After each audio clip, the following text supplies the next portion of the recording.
आप तो साक्षात ब्रह्म हैं, आप तकलीफ में हैं, मैं कैसे चला जाऊंगा।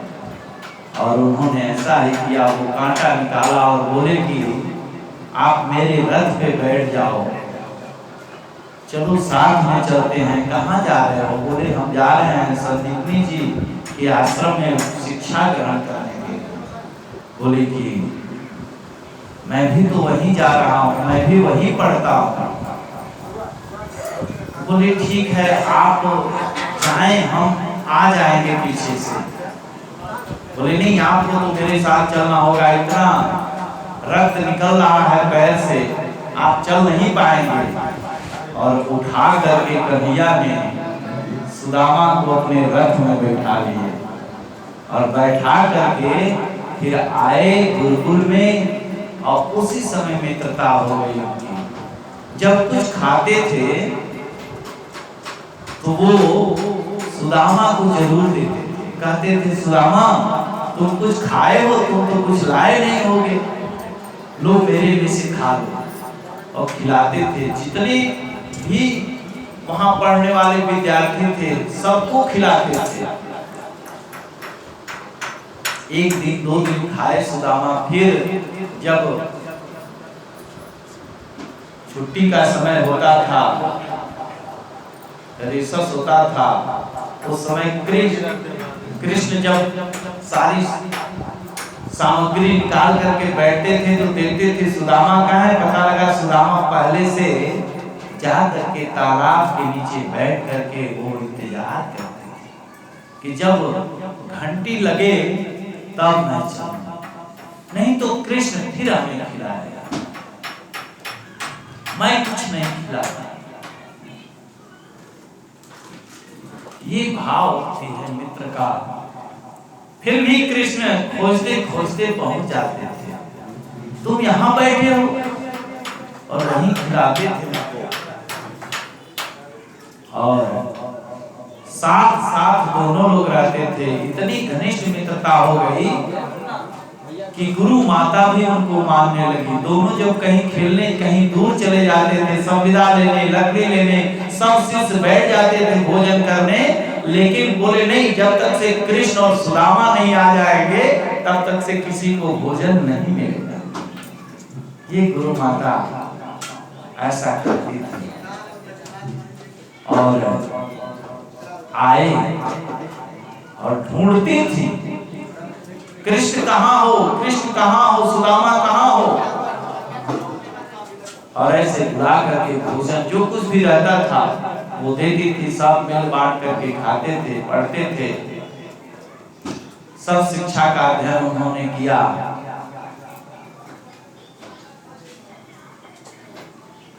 अल्प समय में सारी शिक्षा का ज्ञान उनको प्राप्त हुआ। कृष्ण को सुदामा ने भी शिक्षा ग्रहण की। जब छुट्टी हुआ विद्यालय का, सब बच्चे अपने अपने नगर को जब जाने लगे,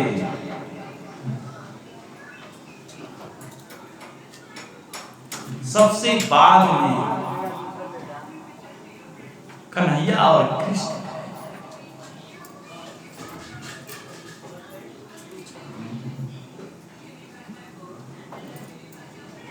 ये बचपन की मित्रता है। ऐसे मित्र हर किसी को मिले, क्योंकि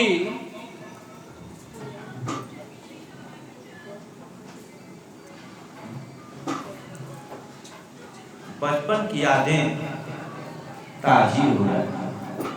सबके मित्र होते हैं, किसी किसी के ऐसे जरूर मित्र होंगे जो कि सुख दुख में हमेशा खड़े रहते हैं। आपके मित्र चाहे जैसे भी हों, लेकिन उस समय मित्रता थी।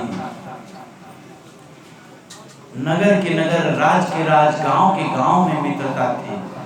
किसी गांव में कोई बात होती थी, दूसरे गांव के लोग चले जाते थे। बारात आई है, उनका कोई सम्मान अपमान न हो, इसलिए उनके गांव में जाकर के सारे लोग उनकी सहायता करते थे।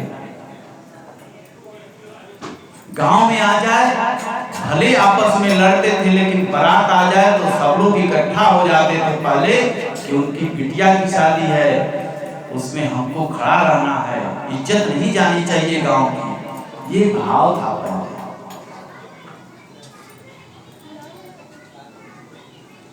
ये भाईचारा था, ये मित्रता थी। इस प्रकार से कन्हैया जब जाने लगे तो सुदामा और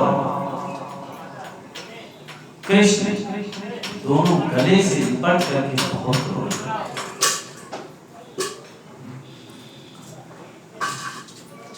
बोले पता नहीं अब कब मुलाकात हो।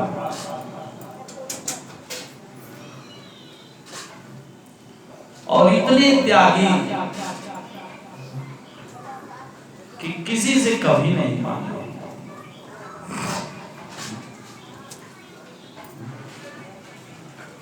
आने के बाद अपने अपने मथुरा में, गोकुल में जितना भी लीलाएं किए, लेकिन वो उधर याद करते थे और कृष्ण भी याद करते थे। लेकिन कभी कृष्ण ने ये नहीं सोचा कि सुदामा के पास चले। सुदामा ने भी ये मन में नहीं आया कि हम चलें कृष्ण के पास और उनके पास इतनी संपत्ति है, उनसे हम कुछ मांग लें, हमारे मित्र हैं। क्योंकि जब छोटे थे, बचपन में जब नहीं मांगे तो मैं बड़ा हो गया, अब क्या मांगे। केवल भगवान का संकीर्तन करते थे और वही बचपन की याद आ गई।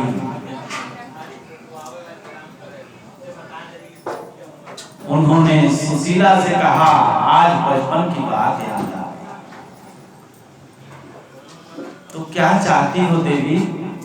बोले सोच रहे थे कि आप उनसे अगर मिल लेंगे थोड़ा तो अच्छा रहता। बोले मैं जाऊंगा, कैसे जाऊंगा? ब्राह्मण के घर, देवता के घर, मित्र के घर बिना कुछ लिए नहीं जाना चाहिए। हमारे घर में तो एक अन्न का दाना नहीं। 3 दिन से हम लोग जल पी करके रह रहे हैं, तुलसी दल डालकर।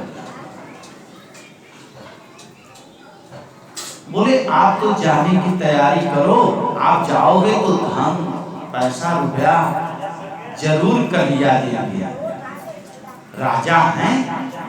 बोले तब तो हम बिल्कुल नहीं जाएंगे। तुम पैसा के लिए कह रही हो? हम जाकर के कन्हैया से कहेंगे हमको पैसा दो। अब तो हम जाने का जो मन में सोच रहे थे कि चलो इतने दिन बाद मिल भी आएंगे, लेकिन अब तो एकदम नहीं जाएंगे। सुशीला ने कहा कि नहीं नहीं, मैं ऐसा नहीं कह रही थी, आप जाओ, आप मत कुछ कहना। क्या लेकर के जाऊं? कुछ भी नहीं है। बोले मैं व्यवस्था करती हूँ। और 5 घरों से सुशीला अगर चाहती तो एक घर में जा करके कह देती तो सब व्यवस्था हो जाता, क्योंकि उनका भी स्वभाव बहुत अच्छा था। इसलिए वो किसी से इसलिए जाकर के 5 घरों से चावल लाई कि कन्हैया को पता चले। किसी के घर का छोटा चावल, किसी के घर का महीन चावल, किसी के घर का मोटा चावल, किसी के घर का पीला चावल, कई चावल को एक में मिला दिया। अब सब चावल से तो पता ही चल जाएगा कि किस किस के घर का है। ये तो पता चल जाएगा। कन्हैया बड़े चतुर है, वो समझ जाएंगे कि ये तो कुछ भी नहीं है। और बांधे भी कपड़ा में तो 20 जगह से कपड़ा फटा हुआ था। ऐसी कपड़े को उसी में वो चावल सिल करके किसी तरह से, और उस कपड़े में चावल को बांध करके और दी। बोले कि ये लेकर के जाए। बोले कि अच्छा चलो, कुछ तो दी, चलो चलते हैं। और कन्हैया से मिलने के लिए हमारे सुदामा जी घर से निकल पड़े। कृष्ण भगवान का ध्यान करते हुए एक भजन के माध्यम से आइए श्रवण करते हैं भगवान की लीला को। चले श्याम सुंदर से मिलने सुदामा, गाते चले मन में हरे कृष्ण रामा। चले श्याम सुंदर से मिलने सुदामा, गाते चले मन में हरे कृष्ण रामा। गाते चले मन में हरे कृष्ण रामा। चंदन रोरी माथे पे दीना, चंदन रोली माथे पे दीना। चावल की गठरी बगल ले लीना, चावल की गठरी बगल ले लीना। धीरे धीरे चौंक गए हरि जी के धामा, गाते चले मन में हरे कृष्ण रामा। गाते चले मन में हरे कृष्ण रामा। अब तो कृष्ण भगवान का ध्यान करते हुए और चले जा रहे हैं, कृष्ण भगवान का ध्यान करते हुए। कृष्ण शरणम कृष्ण शरणम कृष्ण शरणम, श्री कृष्णाय वयम नमः, श्री कृष्णाय वयम नमः। अनवरत जब चल रहा है, चले जा रहे हैं, चले जा रहे हैं। जाना था उनको द्वारिकापुरी और पहुंच गए काशी, रास्ता भूल गए। काशी से फिर बोले कहां आ गए भैया? बोले ये तो काशी है। अच्छा, हमको तो वृंदावन जाना है, तो वृंदावन का रास्ता बताओ। फिर चलने लगे, चलते चलते हरिद्वार पहुंचे। फिर ऐसे पहुंचते पहुंचते पहुंचते फिर जो है वृंदावन से होते हुए फिर जो है पहुंच गए हरिद्वार। हरिद्वार से फिर आगे बढ़े, घूम करके धीरे धीरे अब जा ही रहे थे। बोले कि अब तो ये नदी पड़ गई, अब नदी को पार करना है।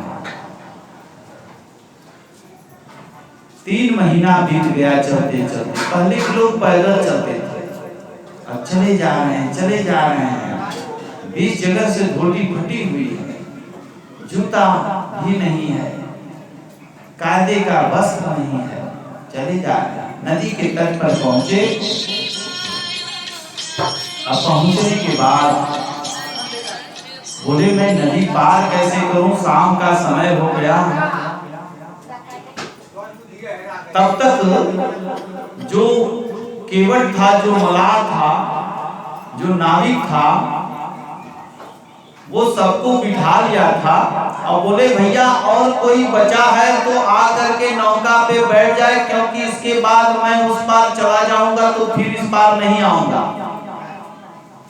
ऐसा आवाज लगाया, कोई है तो आ जाए। सुदामा जी सोचे लग रहा है कि नाव वाला बुला रहा है, चलो चलते हैं और पार हो जाएंगे। लास्ट कर रहा है, मैं यहाँ रुक के करूंगा क्या। पहुंचे और पहुंचने के बाद नौका पे जब बैठने लगे तो नाविक जो थे, केवट जो थे, बोले पंडित जी कुछ द्रव्य दक्षिणा भी रखे हैं कि ऐसे ही बैठ रहे हैं? बोले भैया पैसा तो नहीं है, जाने दो, आप तो जाओ, हम नहीं जाएंगे आपकी नौका से। उतरने लगे तो जो केवट थे वो बोले कि भैया आओ बैठो, ऐसे को हम पार कर ही देते हैं। जिसके पास कोई न रहता है, कुछ नहीं रहता, उसको भी हम पार कर देते हैं। आइए, आपकी दीन दशा देख करके लग रहा है सच में आपके पास नहीं है। और बैठाए और बैठ गए जब, तो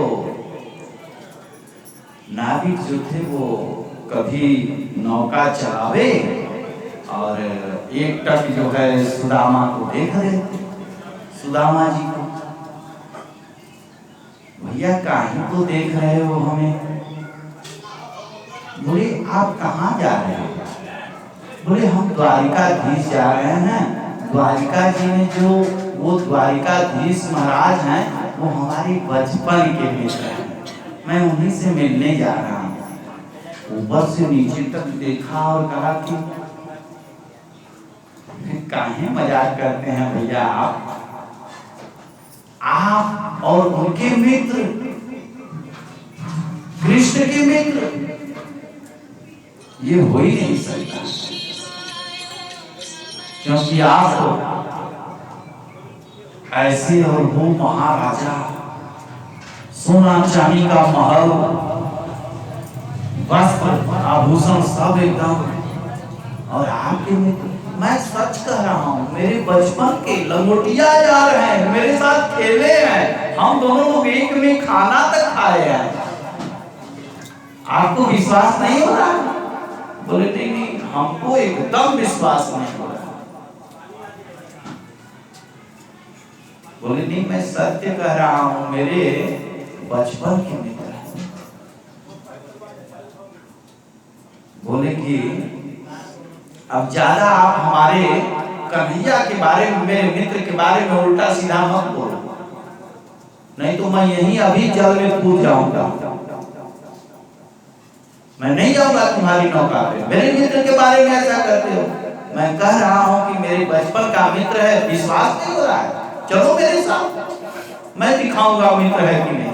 बड़ा करुणा का सागर है वो, जब मेरा नाम सुनेगा ना तो दौड़ के आएगा, तब तुम्हारी आंख खुलेगी, चलो मेरे साथ, देख लेना मेरे बचपन का यार है। ऐसे थोड़ी कह रहा हूं। जो नाविक बने थे ना, जो केवट बने थे, वो स्वयं कृष्ण ही थे। और इसके बाद उतार दिए पार। बोले भैया ठीक है, अच्छा भैया आप ये बताओ केवट भैया, हम द्वारिकापुरी यहाँ से कितना दूर है? बोले कि ऐसे तो बहुत दूर नहीं है, ज्यादा दूर है ही नहीं है, लेकिन आपकी दीन दशा देख करके और ये जो हड्डी आपकी दिख रही है कि एक एक हड्डी, छोटा बच्चा जो होगा 3 साल का, वो भी गिन करके बता देगा कि आपके कितने हड्डी हैं। तो इतना दुबले पतले हैं तो मान के चलिए कि 3 महीना लग जाएगा आपको जाने में, ज्यादा दूर नहीं है, फिर भी जो दशा आपकी है इसके अनुसार से मैं बता रहा हूँ। बोले हो गया, अब हमको कोई गरज नहीं पड़ा है, अब कन्हैया के यहाँ हम नहीं जाएंगे, उसको अगर बुलाना है तो वो बुलावे, ना बुलावे वो आकर के यहीं आकर के मिल ले, हम तो केवल देखने जा रहे हैं, हमको धन संपत्ति दौलत से कोई मतलब नहीं। वो आवे और यहीं मिल ले, हम यहीं से वापस चले जाएंगे। अब हमारे में शक्ति नहीं है कि हम 3 महीना और चले। अब तो केवल सुन रहे, भगवान सुन रहे, उसको गरज पड़ी है तो आके मिले, वो नहीं आ रहा है, मैं ही क्यों जाऊं? 3 महीना लग गया, आधा आ गया, आधा तो और जाना है, वो नहीं आ सकता। अब मैं नहीं जाऊंगा, अब मैं थोड़ा आराम करूंगा और यहीं से लौट जाऊंगा। और वही फटी आधी धोती ओढ़ लिए और आधी धोती पहने हैं, जो खेत का मेड़ होता है उसी का तकिया लगा के सो गए। श्री कृष्ण श्री कृष्ण श्री कृष्ण करते करते सो गए। इसके बाद जब नेत्र खुला तो आवाज आ रही थी, जय श्री कृष्णा, जय श्री कृष्णा, जय श्री कृष्णा, जय श्री कृष्णा। बोले हाँ, ये कहाँ आ गए, ये जय श्री कृष्णा सब क्यों बोल रहे हैं? बोले भैया ये कौन सा नगर है? अरे नहीं जानते, द्वारिकापुरी है हमारे महाराज की नगरी, द्वारिकापुरी। अच्छा द्वारिकापुरी आ गए हम। भैया ऐसा करो कि द्वारिकापुरी का जो महल है वहां तक हमें बता दो रास्ता। बोले ये सीधे जाइए, बस सामने तो हमारे महाराज का महल है, बहुत बड़ा सा गेट लगा है, सोने चांदी का एकदम चमक रहा है। बोले कि अच्छा। अब पहुंच गए, जा करके जो द्वारपाल थे वो दोनों द्वारपालों के सामने जाकर के बोले कि भैया द्वारकापुरी का यही महल है? बोले हाँ हाँ हाँ यही महल है। कोई दिक्कत? किससे मिलना है आपको? बोले कि कृष्ण यही रहते हैं। बोले हाँ कृष्ण कृष्ण कृष्ण का है, महाराज हैं वो यहाँ के, द्वारिकाधीश कहो। बोले द्वारिकाधीश होंगे आपके लिए, आपके आप ऐसे संबोधन करें? वो मेरे लंगोटिया यार है, मेरा मित्र है। द्वारपाल देखे, बोले कि मित्र इस दशा में और द्वारकाधीश से मित्रता? बोले महाराज प्रणाम। क्योंकि जो द्वारपाल थे, कुछ लोग ने भजन में जैसे हम लोग सुने हैं ना कि अरे द्वारपालों कन्हैया से कह दो कि मिलने सखा गरीब आ गया है ना। द्वार उसमें दिखाया गया कि द्वारपाल जो है ऐसे धक्का दे देते हैं कृष्ण को, ऐसा दिखाया गया है ना। सचमुच बात तो यह है कि धक्का कृष्ण के द्वारकाधीश में किसी को कोई धक्का नहीं मारता था। और वो जो द्वारपाल थे उनको ज्ञान प्राप्त हो गया था। शिशुपाल मर गया, दंतवक्र मर गया, रावण मर गया, कुंभकर्ण मर गया, हिरण्याक्ष मर गया, हिरण्यकश्यप मर गया। 3 जन्म तो राक्षसों का पूरा हो गया। वो जय और विजय द्वारपाल बन करके खड़े थे द्वारकाधीश के नगर के सामने, और उन्होंने देखा कि अरे राम राम राम, 4 उस समय आए थे, सनक सनातन सनक सनंदन, छोटे छोटे, उनकी बात नहीं माने तो 3 जन्म राक्षस बने, दौड़ करके चरणों में गिर गए सुदामा के। बोले महाराज आपकी बड़ी कृपा, आशीर्वाद दो, हम लोग द्वारपाल हैं, थोड़ा आज्ञा का पालन यही है कि हम पूछ करके आते हैं, तब तक आप यहीं विश्राम करो, बैठो। आसन दिए, बैठाए और जा करके महल में प्रवेश किए। उस समय हमारे कृष्ण भगवान दोपहर का भोग पा करके और शयन करने के लिए अपने कक्ष में प्रवेश कर चुके थे। बताए लोगों ने कि अरे अभी अभी तो द्वारकाधीश अभी महल में अपने प्रवेश किए हैं, शयन करने के लिए विश्राम का समय है। बोले नहीं नहीं, एक बहुत जरूरी सूचना देनी है। जरूरी सूचना देनी है तो बाद में दे देना। बोले नहीं नहीं, इस बार गलती नहीं होगी, इस बार तो हमें अभी सूचना देनी है, भले हमको डांट पड़ेगी लेकिन हम देंगे सूचना। और पहुंच गए। जब द्वारकाधीश जब विश्राम कक्ष के बाहर खड़े हुए, बोले कि प्रभु एक ब्राह्मण आया है। ब्राह्मण आए हैं तो बोले कि वो अपना नाम सुदामा बता रहा है। सुदामा, मेरा सुदामा आ गया। ऐसा सुनते ही वो तुरंत दौड़ पड़े और दौड़े हैं जो वेग से। 7 खंड का उनका महल है, बड़े बड़े आंगन, बड़े बड़े दरवाजे, पहली दहली पार किए, दौड़ पड़े, दुपट्टा कहीं गिर गया। और दौड़े जा रहे हैं नंगे पांव, जो कि सोने के खड़ाऊ पहनते हैं, वो आज नंगे पांव दौड़ पड़े।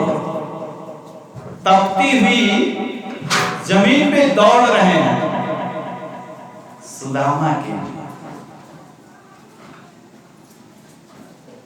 बोले कि दौड़े और दौड़ने के बाद दौड़ते जा रहे हैं, तब तक पता चला रुक्मिणी को। रुक्मिणी ने कहा कि कहाँ गए, कहाँ, अरे कोई ब्राह्मण आए हैं, उनको देख के दौड़ गए।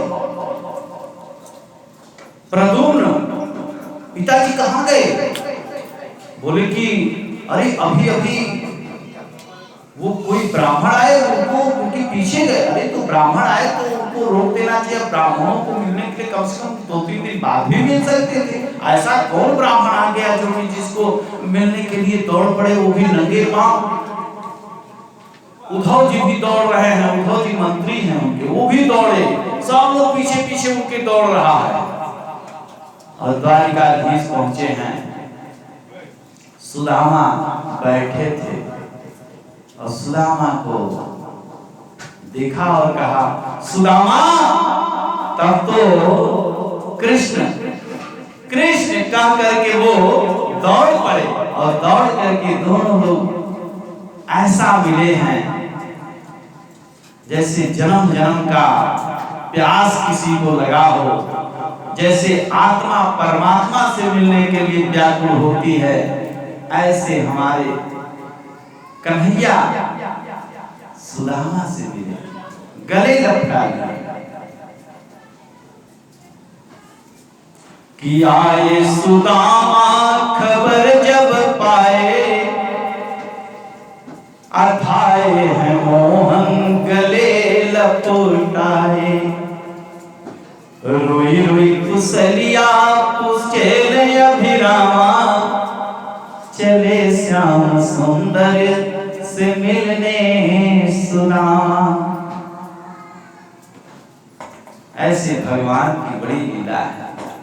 और देखे और देख करके तब तक पीछे से रथ वगैरह ले करके उद्धव जी और उनके पुत्र पौत्र जो भी थे सब दौड़ पड़े, सब जितने थे। बोले कि जय विजय जो थे द्वारपाल बने थे, बोले ये सही कह रहे थे, अगर आज गलती हो जाती तो पता नहीं कब हम लोग पता नहीं रसातल में ही मिल जाते, फिर हम लोग का जन्म तो होवे नहीं करता। भगवान का सानिध्य जो 3 जन्मों के बाद मिला वो खत्म था। हम लोग बड़ा आज चतुराई किए कि सूचना दे दिए प्रभु को, और इस प्रकार से बैठा करके बोले सुदामा आओ आओ बैठो, और सुदामा को अपने गद्दी पर बैठाए, रथ पे बैठाए। बोले आज जो रथ चलाने वाला था, बोले हटो हटो तुम उतरो, आज मैं अपने मित्र को लेकर के महल में जाऊंगा, मैं चलाऊंगा। और उन्होंने रथ चला करके अपने भवन में आए हैं। उतारने के बाद ले जाकर के महल में जिस गद्दी पर द्वारकाधीश बैठते थे उस गद्दी पर बैठाए, और बैठाने के बाद उन्होंने कहा अरे कन्हैया ये क्या कर रहे हो, ये तुम्हारा आसन है, तुम्हारे आसन पर और मैं इतना निर्धन हूं, मुझे इतना सम्मान मत दो। बोले नहीं, तुम मेरे मित्र हो, बचपन के मित्र हो, कभी हम तुम्हारे गोद में सोते थे, कभी तुम मेरे गोद में सोते थे। वो दिन भूल गए? हम लोग साथ साथ खेलते थे, साथ साथ पढ़ते थे, जो भी सुख दुख होता था हम आपस में बांटते थे। कैसे भूल सकते हैं? आप तो यहीं बैठो। और सुदामा को ऊपर बैठाए और उनके चरणों में बैठ गए। चरणों में बैठने लगे। बोले सुदामा कन्हैया ये काहे कर रहे हो, मुझे काहे नरक में डाल रहे हो? तुम द्वारकाधीश हो, ये सब प्रजा और जनता क्या सोचेगी? किस निर्धन ब्राह्मण को ऊपर बैठाए हो और अपने चरण में बैठ गए। बोले जो कहेगा सो कहे, लेकिन आज मैं जो कहूंगा वही होगा। और भगवान बड़े भाव से उनसे कुशल क्षेम पूछ रहे हैं। किसी से पगा न झगा तन में, प्रभु जान को आही बसो के ही क्रम। कन्हैया तुम आकर के यहाँ बस गए, कभी मेरी खोज खबर नहीं ली। कन्हैया कहते हैं कि आप भी कभी आए नहीं मित्र, कभी आना चाहिए था। ये दीन दशा तुम्हारी अगर हम पहले देख लिए होते तो कभी ये नौबत नहीं आती। धोती फटी सिलटी दुपटी, अरुपाय उपाहन की नहीं सामा। तुम्हारे पैरों में पादुका भी नहीं। कितने दिन से उस समय भी जब पढ़ने आए थे, उस समय भी तुमने कोई पादुका नहीं धारण की थी। आज भी उसी तरह विवाह फटा हुआ है, कांटे लगे हुए हैं, लेकिन अहंकार थोड़ा भी नहीं है। कन्हैया तुम कभी